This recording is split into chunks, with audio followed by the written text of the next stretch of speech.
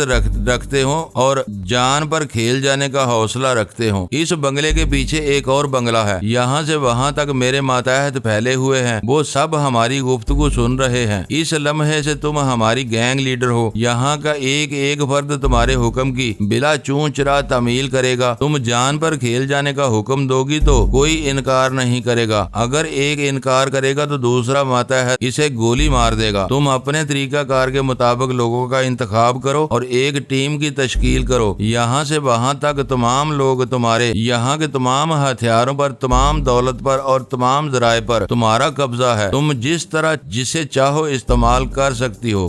معزز ناظرین، لائک کریں، شیئر کریں اور کمنٹس باکس میں پاک آرمی زندہ باد، پاکستان پائندہ باد کا نعرہ ضرور درج کر کے اپنے ملک پر فخر کریں اور پاکستان کی بنیادیں مضبوط کرنے میں اپنا کردار ادا کریں۔ ویڈیو دیکھنے کا شکریہ۔ معزز ناظرین، اپنا خیال رکھیے گا اور ہمارے چینل کا بھی۔ ISI پاک آرمی زندہ باد، پاکستان پائندہ باد۔